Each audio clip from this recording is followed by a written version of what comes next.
बिस्मिल्लाहिर्रहमानिर्रहीम। अस्सलाम वालेकुम। इय्याका नअबुदु व इय्याका नस्तईन। मैं डॉक्टर साजिद अपने YouTube channel doctor Sajid Hussain में खुशामदीद कहता हूँ और आपसे गुजारिश है कि मेरे चैनल को सब्सक्राइब करें और साथ में बेल के दिए गए आइकन को ज़रूर दबाएं ताकि हमारी जो भी डेयरी फार्मिंग के हवाले से नई अपडेट नई इन्फॉर्मेशन आए वो आप तक पहुँच सके। तो आज हम डिस्कस करेंगे जानवरों के वैक्सीन के हवाले से। वैक्सीनेशन का जो शेड्यूल है एक डेयरी काऊ का, उसके हवाले से हम डिस्कस करेंगे। तो उसमें हम सबसे पहले बीमारियों के बारे में डिस्कस करेंगे कि कौन कौन सी बीमारियां हैं और फिर बाद में उसका वैक्सीन का शेड्यूल डिस्कस करेंगे।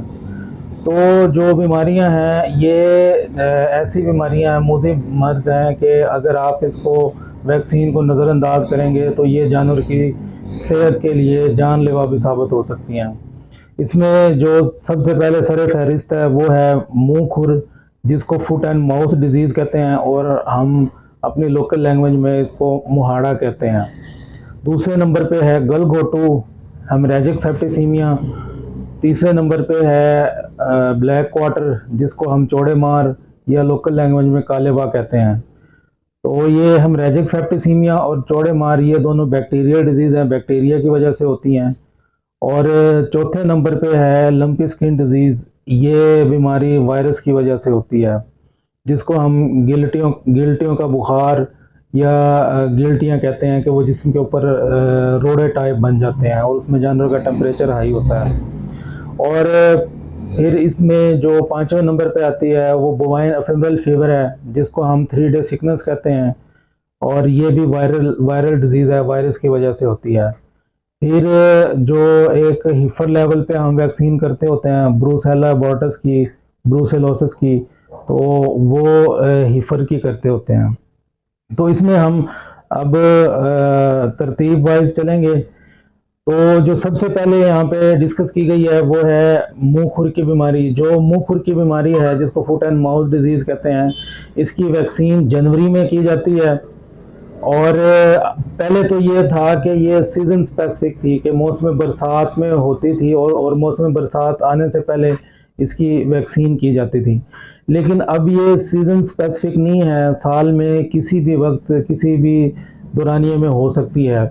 तो माहिरीन के मुताबिक अब ये है कि इसका ब्लड टाइटर मेंटेन करने के लिए कि उसके अंदर एंटीबॉडीज़ का ब्लड टाइटर मेंटेन रहे, तो साल में आप कम से कम 3 दफ़ा इसकी वैक्सीन करें।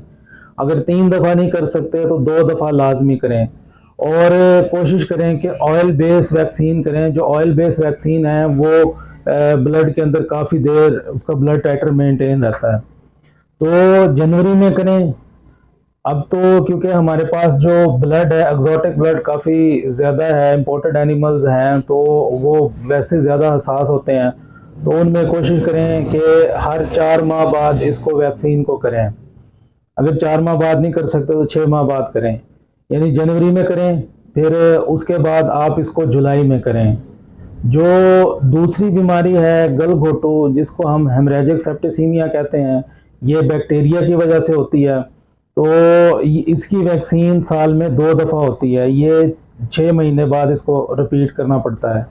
तो इसकी जो वैक्सीन है ये आप फरवरी के वस्त में या फरवरी के एंड में करें और दोबारा इसको आप अगस्त में करें। जो तीसरे नंबर पे है ब्लैक क्वार्टर, चौड़े मार या कालेबा, ये साल में इसकी वैक्सीन 1 दफ़ा की जाती है। ये बैक्टीरियल डिजीज़ है और साल में इसकी 1 दफ़ा वैक्सीन की जाती है। इसकी जो वैक्सीन है वो मार्च में की जाती है, मार्च के एंड में या अप्रैल के स्टार्ट में। जो लिस्ट में चौथे नंबर पे है वो है lumpy skin disease. Lumpy skin disease की जो वैक्सीन है ये अप्रैल के एंड में की जाती है या मिड अप्रैल में की जाती है। और इसका जो डिजीज़ का आउटब्रेक का टाइम है वो मई जून जुलाई के महीने हैं। तो आउटब्रेक से पहले पहले ब्लड के अंदर इसका टाइटर मेंटेन हो जाए। जो उसके बाद जो इसमें मेंशन है वो है ephemeral fever, bovine ephemeral fever, जिसको हम 3 डे सिकनेस भी कहते हैं। तो ये वायरल डिजीज़ है, वायरस की वजह से होती है। इसकी जो वैक्सीन है ये आप अप्रैल के एंड में या मई के स्टार्ट में कर दें।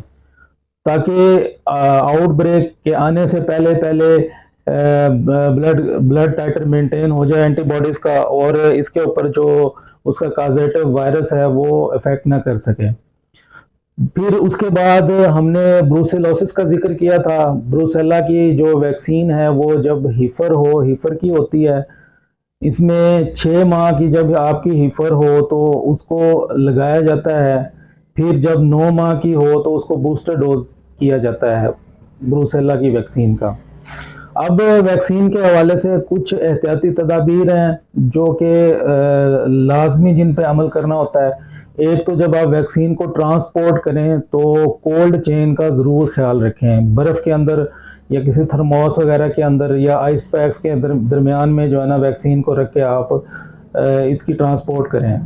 दूसरे नंबर पे वैक्सीन को या तो सुबह के वक्त लगाएं या शाम के वक्त लगाएं, क्योंकि वैक्सीन का साइड इफ़ेक्ट आ सकता है। जानवर को 1 टाइम या 2 टाइम बुखार हो सकता है, तो उसके लिए ज़रूरी है कि आप उसके लिए ठंडे टाइम का इंतखाब करें।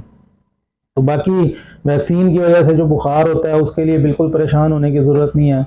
वो आप उसको एंटीपायरेटिक वगैरह या बुखार वगैरह से बचाव का जो टीका होता है वो लगा दें, तो आपका जानवर उससे रिकवर हो सकता है। और वैक्सीन के हवाले से एक और चीज़, आप उसकी जो है ना एक्सपायरी और उसका जो खोलने के बाद इस्तेमाल करने का जो दौरानिया है उसके हवाले से आप उसमें लाजमी देख लिया करें, क्योंकि कुछ वैक्सीन आती हैं पाउडर फार्म में, कुछ टैबलेट्स फार्म में, तो उनका महलूल बनाना पड़ता है। महलूल बनाने के बाद आप उसको ज़्यादा अरसा नहीं रख सकते, वो फौरी तौर पर इस्तेमाल करनी होती है। आज की हमारी डिस्कशन वैक्सीनेशन शेड्यूल के हवाले से थी। वैक्सीनेशन शेड्यूल के हवाले से किसी भाई की कोई क्वेरी हो या कोई सवाल पूछना हो तो वो कमेंट सेक्शन में पूछ सकता है। आज के लिए इतना ही। अल्लाह हाफिज़।